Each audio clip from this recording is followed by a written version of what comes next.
औज़ुबिल्लाहि मिनश्शैतानिर्रजीम बिस्मिल्लाहिर्रहमानिर्रहीम रहमतुल आलमीन मौसने इंसानियत महबूब खुदा हजूर अकरम सल्लल्लाहु अलैहि वसल्लम पर और आप सल्लल्लाहु अलैहि वसल्लम की आल पर लाखों करोड़ों दरूदो सलाम। देखती आंखों सुनते कानों इब्तिसाम हुसैन ज़की और A1 हेल्थ जियो इन्फो टीवी की टीम की तरफ से नाजरीन इकराम आपकी खिदमत में अस्सलाम वालेकुम वरहमतुल्लाहि वबरकातुहू। नाजरीन इकराम, जैसा कि हमने इल्मुल अकाकीर पर बात करते आ रहे हैं और पार्ट 1 के अंदर जड़ी बूटियों के रंग बू ख़ास और इनकी मुद्दत मासरा पर हमने बात की, इनके अज्जाए खमसा के बारे में, अज्जाए शिशम के बारे में हमारा बात करना मकसूद है। तो नाज़रीन इकराम, पार्ट अव्वल के अंदर हमने इसके चांदे के अज्जा पर बात की। अब हम पार्ट 2 के अंदर बात करते हैं बीज, जड़ें और छाल के बारे में। तो नाज़रीन इकराम, मुझे उम्मीद है कि आप इसको बड़े ध्यान से सुनेंगे, क्योंकि इसी के अंदर आपके लिए, आपकी सेहत के लिए बेशुमार फ़वाइद हैं। ये अल्लाह की नेमतें हैं, इनकी जितनी भी कदर की जाए वो कम है। तो नाज़रीन इकराम, अब हम बात करते हैं बीज यानी तुखम, सीड पर। यूनानियों आयुर्वेदिक तरीका इलाज में जड़ी बूटियों के तुखम कसरत से इस्तेमाल होते हैं। नाज़रीन इकराम, इनको बहुत ज़्यादा इस्तेमाल किया जाता है यूनानी में भी और आयुर्वेदिक अद्वियात के अंदर बहुत ज़्यादा इनके तुखम का इस्तेमाल होता है। तो क्योंकि बीज ही से पौधा बनता है जिसमें तमाम हिस्से शामिल होते हैं, इसलिए बीज में तमाम हिस्स का जौहर समोया हुआ होता है। उस खालिक़े कायनात ने तुखम के अंदर तमाम जवाहर रखे हुए हैं। जिस तरीके एक बीज से पूरा का पूरा पौधा बनता है, इसी तरह इंसान के भी किर्म्स होते हैं, क्रोमोसोम्स होते हैं, उनसे भी फर्टिलिटी होती है, तो इंसान एक कामिल इंसान बन जाता है। तो नाज़रीन इकराम, इसी तरह ये बीज भी एक पूरे का पूरा पौधा जो है वो बनाने में, पैदा करने के हामिल होते हैं। और इनके अंदर खालिक़े कायनात ने तमाम जवाहर ताकतें इसके अंदर समो दी होती हैं। नाज़रीन इकराम, अगर किसी जड़ी बूटी का कोई हिस्सा, मसलन जड़, पत्ते, फल, फूल ना दस्तयाब हों, तो बीज इनका बेहतरीन कायम मकाम होते हैं। यानी कितनी पते की बात है, कितना इम्पोर्टेंट नुक्ता है नाज़रीन इकराम, कि बाज़ का हमें जड़ नहीं मिल रही होती, पत्ते नहीं मिल रहे होते हैं, किसी तबीब ने, हकीम ने या किसी भी माहिर ने, मालिज ने आपको लिख कर दिया हो कि जी जड़ ले आएँ, पत्ते ले आएँ, तो फल। तो नाज़रीन इकराम, कहने का मतलब ये है कि अगर नहीं मिल रहा तो उस पौधे के बीज बहुत ज़्यादा आप इस्तेमाल कर सकते हैं। उनके अंदर वो तमाम जवाहर और ताकतें मौजूद हैं, जो अज्जा, जिस जुज़ की आपको कमी महसूस हो, वो बीज इनका बेहतरीन कायम मकाम होते हैं। नाज़रीन इकराम, हर पौधे के बीज की जाए पैदाइश पौधे के मुख्तलिफ़ हिस्सों में होती है। मसलन किसी फली वाले पौधों में, फली के अंदर इसका बीज, जैसे भिंडी, तमाम दालें वगैरह। इसी तरह नाज़रीन इकराम, किसी के पौधे के फलों के अंदर जैसे हर किस्म का फल, मसलन सेब है, आम है, कोकनार के अंदर खशखास वगैरह है। इसी तरह नाज़रीन इकराम, बीजों को पत्तों और फूलों की निस्बत बहुत कम खुशक करने की ज़रूरत होती है। अगर इनको ज़्यादा खुशक या बरियां किया जाए तो बीजों के अंदर मौजूद रोगन खुशक हो जाता है। नाज़रीन इकराम, ये तिब्बी इस्तिलाह है बरियां करना। खुशक तो आप धूप में कर लेते हैं, बरियां करने का मतलब ये है कि आप तवे पर, देगची पर, किसी बर्तन में उनको थोड़ी देर के लिए चिकनाई लगा के, कोई घी लगा के, कोई ऑयल लगा के उसको आप भून लेते हैं। या बाज़ का घी के बगैर या चिकनाई के बगैर भी थोड़ा सा तवे पर, देगची पर उनको थोड़ी देर के लिए गर्म कर लिया जाता है, तो इस हालत को बरियां कहते हैं। ये यूनानी तिब के अंदर, तरीका मेडिसिन के अंदर इसका बहुत ज़्यादा इस्तेमाल होता है। तो इसलिए खुश्क या बरियां किया जाए तो बीजों के अंदर मौजूद रोगन खुश्क हो जाता है। बीज मामूली एहतियात से देर तक महफूज रहते हैं। अक्सर जड़ी बूटियों के बीजों की मुद्दत मौसरा 4 साल तक रहती है। तो नाज़रीन करम, हम यहाँ ये कह सकते हैं कि बीज यानी तुखम सीड्स की जो मुद्दत मौसरा है वो 4 साल है, यानी एक्सपायरी डेट जो है वो तकरीबन 4 साल तक है। हाँ, अगर इस दौरान वो किसी नमी या नमनाक जगह पर रखे हों, नमी वाली जगह पर रखे हों, तो नमी की वजह से वो फफूंदी का शिकार हो जाएं, को फंगस लग जाए, कीड़ा लग जाए या कीड़ा लग जाता है, जिसकी वजह से वो काबिल इस्तेमाल नहीं रहते। तो नाज़रीन कराम, जब आप बाज़ार से किसी पंसार स्टोर से किसी जगह से भी ये बीज वगैरह या अज्जाए खमसा में से और अज्जाए शिशम जो हैं, इनमें से कोई जुज़ भी आप ख़रीदते हैं तो इसको अच्छी तरह देखें कि इनको कोई फफूंदी वगैरह, फंगस, कीड़ा वगैरह तो नहीं लगा हुआ।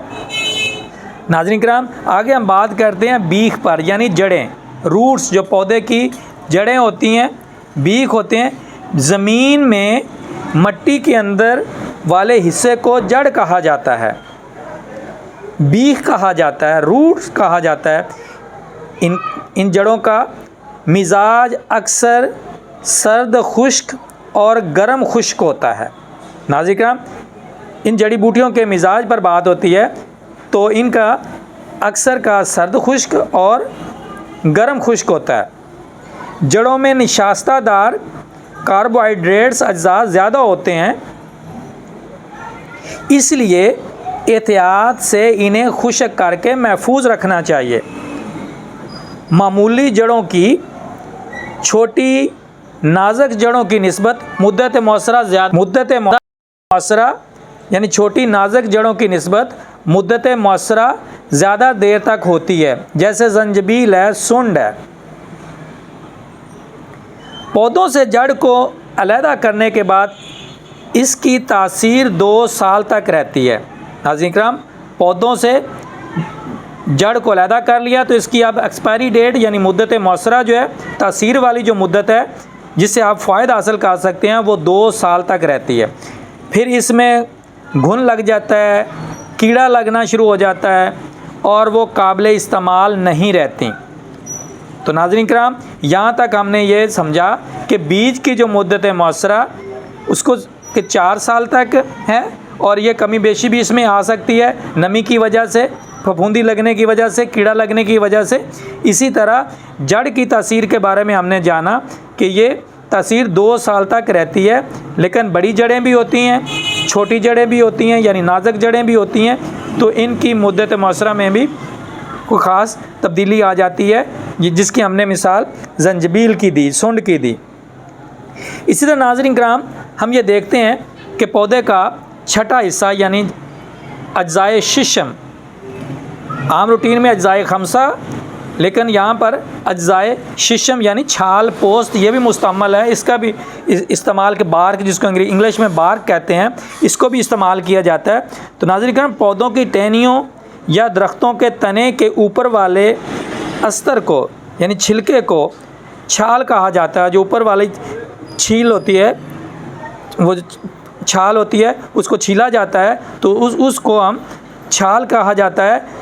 तो यूनानी दवाओं में छाल भी इस्तेमाल की जाती है, यानी नाज़रीन कराम, यूनानी अद्वियात के अंदर पौधों की जो छाल है वो भी बहुत ज़्यादा इस्तेमाल होती है। अमूमन आप बाज़ का सक के नाम पर कौड़ा सक या ये जो आप दांतों में ख़वातीन इस्तेमाल करते हैं, जब और भी इनके बहुत से इस्तेमाल हैं, तो इस तरह इनकी छाल के बेशुमार फ़वाइद हैं। यूनानी दवाओं में छाल भी इस्तेमाल की जाती है। अमूमन बड़े पौधों यानी दरख्तों की छाल अक्सर इस्तेमाल में आती है। नाज़रीन कराम, छोटे पौधों की छाल का रंग अमूमन सब्ज़ होता है। जब तक इनकी सब्ज़ रंगत कायम है, इनमें जौहर मुअस्सरा मौजूद रहता है। रंगत में तब्दीली आ जाने की वजह से इनकी अफादियत में कमी आ जाती है और इसी तरह इनकी जो मुद्दत मौसरा है वो भी 4 साल बताई जाती है। माहिरीन की नज़र में छाल यानी पोस्ट बार की जो मुद्दत मौसरा है, एक्सपायरी डेट है, वो 4 साल तक बयान की जाती है। नाज़रीन कराम, बड़े पौधे यानी दरख्त की छाल की रंगत पौधे के साइज़ और इनकी उम्र इनकी जिसामत के लिहाज से मुख्तलिफ होती है। इनकी छाल मोटी और रंगत में अमूमन खाकी मटियाले रंग की और अमूमन खुरदरी होती है, जबकि छोटे पौधों की छाल मुलायम होती है। दरख्त की छाल की मुद्दत मुअस्सरा, नाज़रीन किराम पहले भी बता चुका हूँ कि दरख्त से अलहदा करने के बाद अमूमन 4 साल तक होती है और इसको इस्तेमाल किया जा सकता है, बशर्ते कि इसमें कोई नमी की वजह से कोई फफूंदी या कीड़ा इस तरह ना लगाओ ताकि इसकी अफादियत में कमी आ जाए और बजाय फ़ायदे के कोई नुकसान हो जाए। नाज़रीन किराम ये थी तफसील, ये थी मालूमात इस पार्ट 2 के अंदर, यानी जड़ी बूटियों के रंगो बू ख़वास और उनकी मुद्दत मुअस्सरा। पार्ट 2 के अंदर हमने बीज तुखम यानी सीड पर बात की, इसी तरह बीख यानी जड़ें रूट्स पर हमने बात की, इसी तरह नाज़रीन किराम इसके छाल ओस यानी बार्क जो है इसका छिलक उस पर हमने बात की। तो नाज़रीन किराम ये तफसील जड़ी बूटियों को मुफरद शक्ल में रखने से मुताल्लिक़ है। इन मुफरदात से जो मरकब अद्विया तैयार होती हैं इनको बयान किए बग़ैर तिश्नगी रह जाती है। नाज़रीन को वो बयान करना ज़रूरी है, तो इनकी मुद्दत मुअस्सरा के बारे में मुख्तसर ज़िक्र करना ज़रूरी समझता हूँ। तो नाज़रीन हम ताकि आप ज़्यादा से ज़्यादा बेहतर मालूमात हासिल कर पाएँ, यूनानियों आयुर्वेदिक दवा साजी में जड़ी बूटियाँ 6 शक्लों में अमूमन यानी अज्जाए शिशम में अमूमन इस्तेमाल होती हैं। नाज़रीन किराम और यही जड़ी बूटियाँ 6 शक्लों में इनका इस्तेमाल होता है। मसलन जवारशात माजूनात यानी जवारश और माजून जमा जवारशात माजूनात। नंबर 2 खमीरा जात में इस्तेमाल किया जाता है। शरबत अरकियात जो बनाए जाते हैं उनमें इस्तेमाल किया जाता है। नाज़रीन किराम गोलियाँ या सफ़ू बनाए जाते हैं। नाज़रीन किराम कुश्ताजात बनाए जाते हैं। नाज़रीन किराम इन्हीं से रोगनियात बनाए जाते हैं। तो नाज़रीन किराम ये जड़ी बूटियाँ 6 शक्लों में अमूमन इस्तेमाल होती हैं। इन अद्विया के नुस्खा जात के मुताबिक जड़ी बूटियों के मुख्तलिफ़ हिस्से मरकब दवा की शक्ल में इस्तेमाल होकर महफूज हो जाते हैं और इनकी मुद्दत मुअस्सरा में और अजाफ़ा हो जाता है। तो नाज़रीन किराम ये था इल्मुल अकाकीर के अंदर हमने जड़ी बूटियों के रंगोबू ख़वास और इनकी मुद्दत मुअस्सरा के बारे में जाना। ये नाज़रीन किराम ये खुद रो जड़ी बूटियाँ यानी वाइल्ड हर्ब्स एंड और काश्त की जाने वाली जड़ी बूटियाँ यानी फार्म हर्ब्स की के अज्जाए खमसा और अज्जाए शिशम के मतलब मालूमात आप तक खलूस नीयत के तहत दी जा रही हैं ताकि आप इनसे ज़्यादा से ज़्यादा इस्तेफ़ादा कर सकें और बनी नूं इंसान के लिए फ़ायदा हो और बनी नूं इंसान की ज़िंदगी के लिए सेहत के लिए हम ज़्यादा से ज़्यादा काम कर सकें, उनकी खिदमत कर सकें। नाज़रीन किराम मुझे उम्मीद है कि आपको ये हमारी मालूमाती वीडियो बहुत ज़्यादा पसंद आई होगी। लाइक करें, शेयर करें और हमारे चैनल A1 हेल्थ जियो इन्फो टीवी को सब्सक्राइब नहीं किया तो जल्दी से सब्सक्राइब कर लें। बेल आइकन को लाजमी प्रेस करें ताकि आपको हमारी हर नई वीडियो की इत्तला बर वक्त मिल सके।